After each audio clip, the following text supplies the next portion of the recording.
Well, again, this is now part 12 of teaching the end from the beginning. Part 12 now.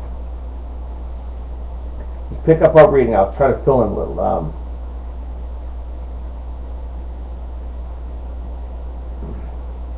We're on the third day now of the creation week.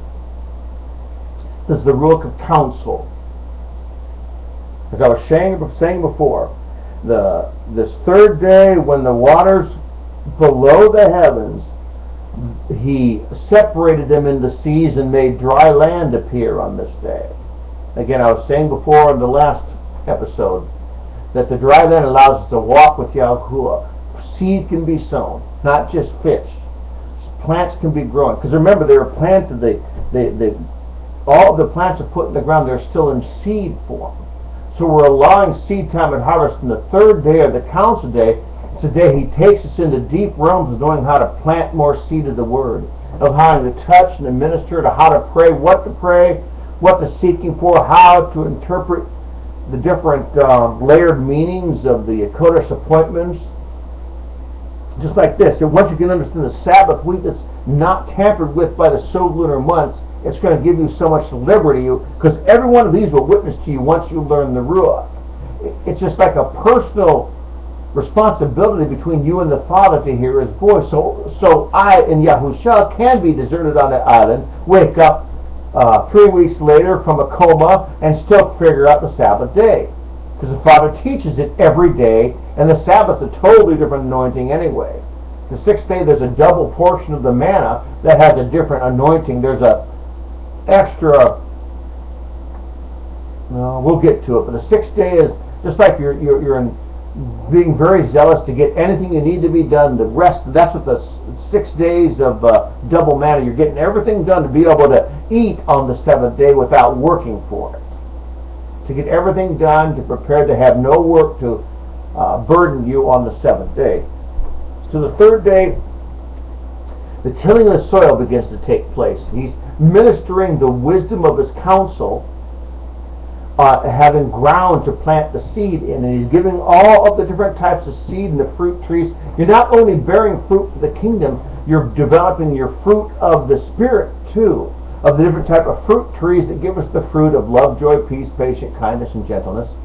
There's all types of these training applications. So the counsel is just training, just a deep on what we would call, on what we would call Tuesday is the counsel, unless they change the calendar and we have to just go back to the Sabbath count. Okay, I'm just going by, since the concurrent calendar we're using is under, it's still functioning in the same seventh-day count. We don't have to alter it until they change it on us. So the third day is counsel. We don't only have the blessing of being able to have land to grow our seed on, but it's allow our land to plant trees and fruit trees in. I'll read it again. That the earth bring forth grass, and grass keeps erosion. Grass is a spiritual metaphor or a picture of when you have the rains come of Yahushua's blessings, you don't erode away. Man is like grass. Satan is the snake that is invisible, that wiggles his way through our grass. You see, that's picking back up again. Let the earth bring forth grass, and the plant that yields seed, and the fruit trees that yield their fruit according to its kind. For the seed is in itself on the earth, and it came to be so. The earth brought forth grass, and the plants that yield its seed according to its kind, and the trees that yield their fruit, and the seed in itself according to its kind. Now Elohim saw that it was good, evening and morning on the third day. So this is the Ruach of counsel. So again, we learn how to plant until we learn how to bear fruit. We know how to prepare our house. It's a day of counsel. You'll sort of detect it as you learn. First day is wisdom. You have light versus darkness. He'll take you through a new trial, a new struggle, something you're learning. If you're all full of dark, all of a sudden light appears. And it goes back to night again, because he's going to take it to, he'll minister to you at night and take it into a different level the next day. Or the next week, I should say. The second day is the waters below, the waters above, a heaven in between.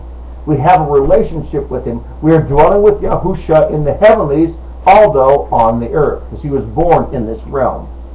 And the waters above, a relationship with him first, love him with all your heart, soul, mind, and strength. The waters below, the other 5 commandments of loving man.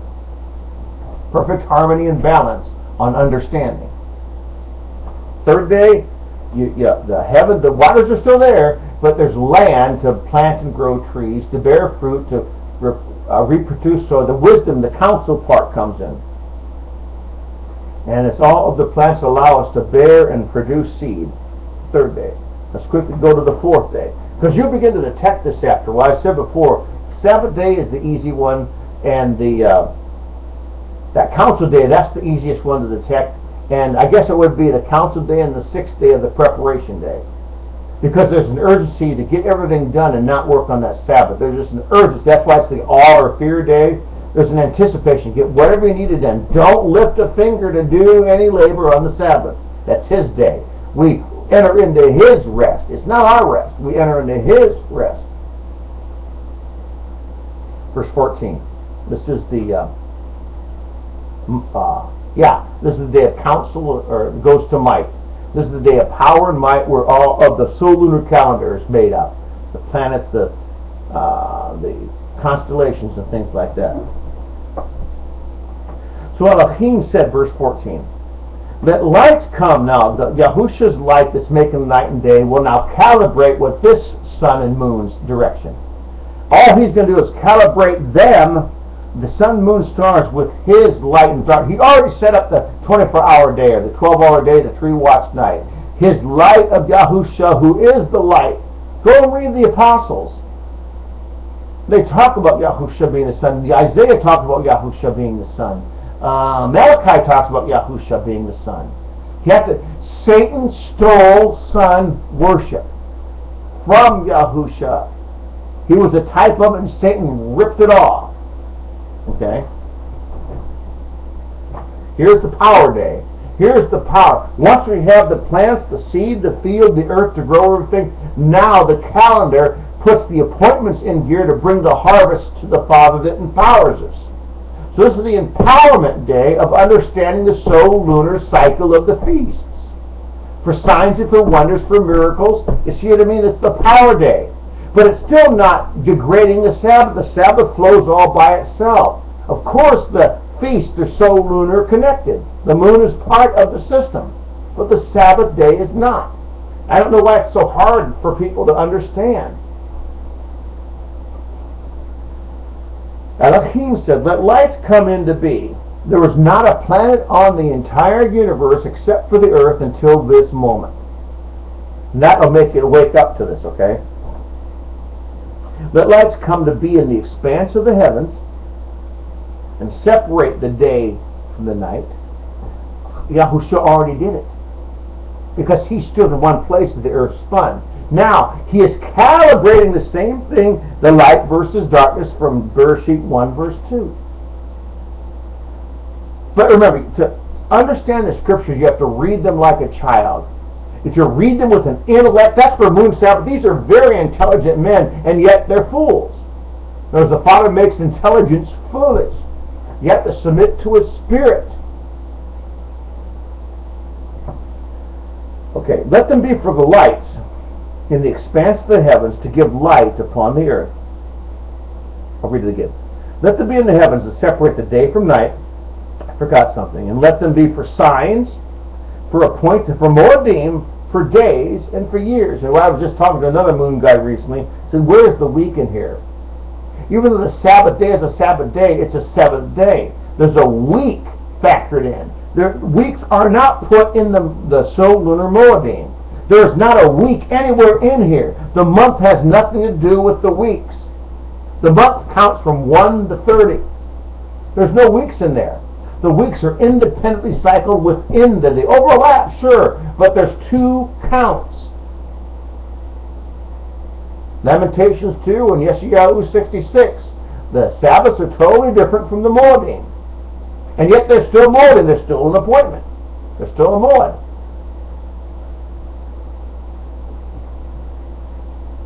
And let them be for lights in the expanse of the heavens, to give light upon the earth. And it came to be so.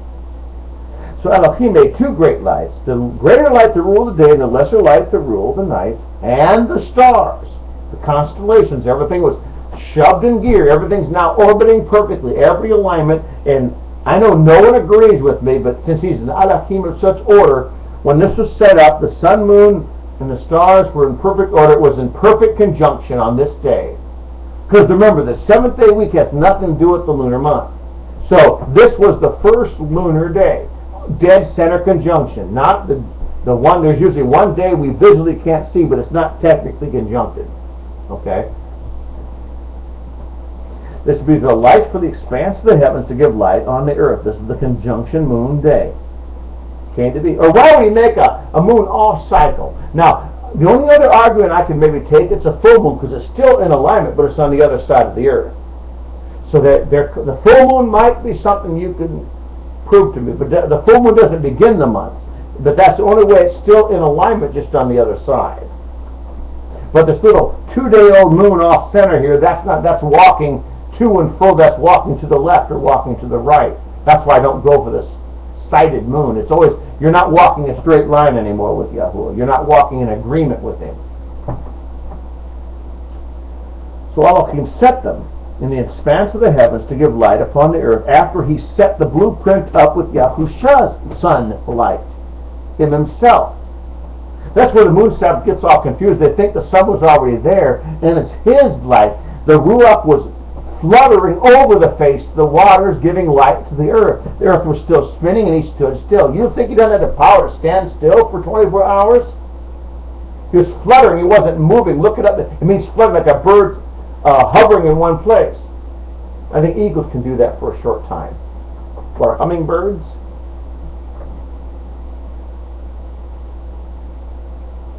So Elohim set them, this is verse 17, he set them in the expanse of the heavens to give light upon the earth, to rule over the day and to rule over the night, and to separate the light from the darkness. The Elohim saw that it was good. And like the non-Sabbath people, they say, well, you're not separating light from darkness. Of course, every day has a light and a darkness, always separate. I never put them together. Each day is two covenants, two witnesses make to the day. Okay? That's what Yahusha talked about in, what was that, John 11 or whatever that was, John 9 or 11? Other than that 12 hours a day, in the context of the Jews being blinded. You see, those who walk at night stumble at the night. Out of that 12 hours in a day, there's 3 night watches. So, his just saying that did not prove the day or a Sabbath day is only 12 hours. There came to be evening and the morning on the 4th day, which is the power of Yahuwah.